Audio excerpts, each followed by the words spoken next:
kteří chtějí pracovat a nemohou, od flákačů, kteří pracovat za žádného režimu nechtějí. Všemi těmito úspornými opatřeními můžeme dosáhnout právě toho, že budeme mít peníze na ty veřejné dávky. A protože tamhle ta hezká paní se třese zimou, tak už řeknu jenom poslední věc, a to se bude týkat nás, starobních důchodců, což vy je nejste a ještě dlouho nebudete, ale chtěl bych říci starobním důchodcům, že ti, kdo vám slibují 13. důchod v závratné výši 2400 korun, vám velmi pravděpodobně týden po volbách řeknou, jako už se jednou stalo, že na to nejsou peníze. On je totiž problém s 12., nikoli 13. důchodem. Protože už minule si vláda musela půjčit od České pošty, aby bylo na vyplacení prosincového důchodu. A dnes je situace ještě daleko horší, protože důchodový účet je v deficitu 18 miliard korun. My proto navrhujeme místo lákavých 2000 za jeden hlas jednoho voliče, aby byl vytvořen státní penzijní fond, který by tuto mezeru zaplnil a který by byl financován především z dividend ČEZu. Víte, že jiné politické strany chtějí ty dividendy rozfrcat na desítky jiných účelů. My naproti tomu navrhujeme, aby byly soustředěny na účel jediný, na stabilizaci situace 2 milionů starobních důchodců. Skončil bych tím, že tenhle ten program, který jsem vám teď přednesl, je velmi, velmi rizikový. Byl u mě na podzim na chalupě slovenský premiér Robert Fico a říkal mi, Miloši, s tímhle programem nemůžeš uspět, protože ty nabízíš lidem svobodu rozhodování. Ale lidé nechtějí svobodu, lidé chtějí peníze na dlani a lidé chtějí sociální dávky. Já jsem mu říkal, víš, Roberte, tohle je poslední politická sázka mého života. Já jsem vsadil na to, že se najde dost lidí, kterým dojde, že když nebudou mít tu svobodu vybrat si vlastního politika a tím se zbavit politiků, které nechtějí, takže nakonec přijdou i o ty peníze a přijdou i o ty sociální dávky. To je úvodem všechno. Velice vám děkuji za vaši pozornost. Děkujeme za úvodní slovo. Docela zima, bych řekl, že? Vidím, že děcka měli rozum a přinesli si čepice. Teď by jsme rádi věnovali čas vašim všetečným dotazům, ale protože při těchto debatách většinou převládá značný ostych ze strany tazatelů, tak si myslím, že by celou tu debatu měl vést místní a proto poprosíme starostu. Takže dámy a pánové, než si rozmyslíte vaše dotazy, já bych úvodem požádal Miloše o nějaký bonmot, protože je známý svými bonmoty, protože skutečně počasí nám nepřeje, ve středu pršelo, včera bylo velmi teplo, dnes je velmi zima a než si Miloš rozmyslí nějaký bonmot, tak si dovolím ještě představit mé kolegy, spolukandidáty na kandidátní listině Strany práv občanů Zemanovců ve Zlínském kraji. Takže dvojkou je vlastně nástupce legendárního Františka Čuby, šéf zemědělského družstva ze Slušovic, pan doktor inženýr Karel Nedbálek. A naší nejpůvabnější osobou na kandidátní listině a zástupkyní něžného pohlaví je Andrejka Záhořáková, tohoto času taky místopředsedkyně naší krajské organizace. A dovolím si rovněž představit člověka, který nám vlastně vytváří veškeré zázemí, mého přítele a předsedu krajské organizace Braťu Mináře. Takže Miloši, a než přistoupíme k těm dotazům, tak nějaký ten bonmot na zahřátí. No tak budou dokonce dva. Jak víte, čeští novináři s inteligencí jim vlastní psali o naší straně práv občanů jako o straně dinosaurů.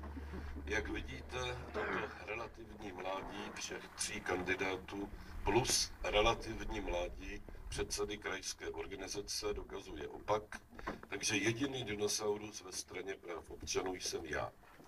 Za druhé, občas projíždíme, ať už Jižní Moravou a nebo tady Zlínským krajem, A představte si, že nám lidé nedávají do autobusu minerálku, ale slivovici. Já totiž už 5 let místo Becherovky piju slivovici.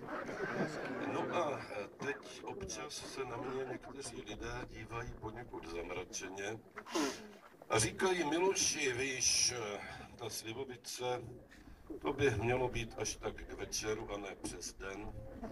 A já jim říkám: podívejte se, byl jsem v Koušankách na návštěvě u nejstarší ženy České republiky, 107 let, paní Vašíčková, a dali jsme si hned po ránu decinku slivovice a my jsme spálili červa. A pokud vás tento příklad dokazující, že lidé pijící pravidelně slivovici se dožívají 107 let, nepřesvědčuje, dovolte mě příklad poslední, historický. Adolf Hitler byl nekuřák, abstinent, vegetarián. I o jeho sexuálním životě byly jisté pochybnosti. A víte, jak skončil? Winston Churchill vypil denně 3 láhve whisky a vykouřil 8 doutníků a vyhrál 2. světovou válku. Takže chtěl bych, kdybych měl čím, připít na to, aby tady na Valašsku a ve Zlínském kraji obecně se místo vodky, což je zájmová sféra Ruska, a whisky, což je zájmová sféra Ameriky, pila poctivá česko-moravsko-slezská slivovice. Takže Miloši, děkuji a já jsem teďka od mého kolegy, kterého jsem ještě nepředstavil, místo předsedy taky strany práv občanů Zemanovců ve Zlínském kraji a tady našeho spoluobčana Petra Zimčíka obdržel informaci, že moje rodina, blízká přízeň a zároveň zaměstnankyně společnosti Kredit by ti chtěla předat malý prezent, takže Alečo, prosím.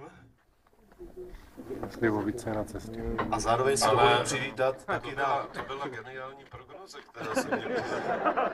Děkuji, může vás políbit. Nelekejte se, já už končím, já mám tím polívkem. V 65 letech už těžko můžu pokračovat.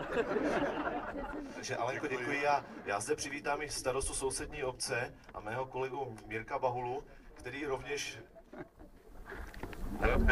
Miloši má pro tebe dárek, je tamhle za tebou. Ještě neviděl. Dobrý den, Pan starosta. starosta. A dámy a pánové, nyní tedy dám. Žádnou slivovicí, ale protože jsme dneska na Veliký pátek a budou Velikonoce, tak takové maličké kuřátko. Já vám velice děkuji a dám to své dceři Kačence, které je 16 let a právě tyhle ty věci hrozně ráda sbírá. Zase budu vypadat jako hodný otec. Takže dámy a pánové, já teďka aktivizuji Božka Slezáčka. Nyní otevírám prostor pro vaše dotazy. Samozřejmě můžete se ptát jak Miloše Zemana, tak samozřejmě mě, tak samozřejmě dalších kandidátů. Takže kdo bude ten první, který... Můžete se přihlásit, zvednout ruku, já za vámi přiběhnu s mikrofonem, abyste nenamáhali hlasivky, a nebo mi můžete ten dotaz pošeptat a já ho řeknu za vás. Děkuji No, dobrý den, pane Zeman. Ano, dobrý den, pane Blíž Zeman. puse. Dobrý den, pane Zeman. Vítám vás tady na Slovácku, ne na Valašsku. To se zase zmínil, tady je Slovácko. Hodně politiků užívá jako výraz Valašsko a to je moravské Slovácko. A určitě se vám tady líbí v Dolniči, že? Ve Slavkově? To je Slavkov, ale...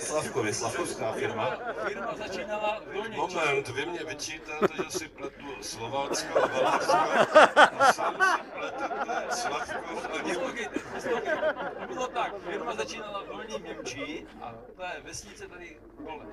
Ano, tak mimo jiné, ale Miloši, předměstí Slavkova, Dolní Němči, předměstí Slavkova. drobná periferie, je mi to úplně jasné.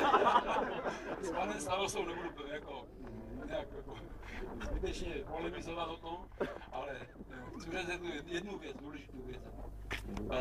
Vy jste byl ve vládě, jako dělal jste ministerského předsedu teda. U nás začalo velké rozkrádání majetku. Já neříkám, že to byla privatizace a takové věci. To bylo rozkrádání. Rozkradlo se strašně moc milionů a prostě je to pryč. Ale i miliony někde jsou.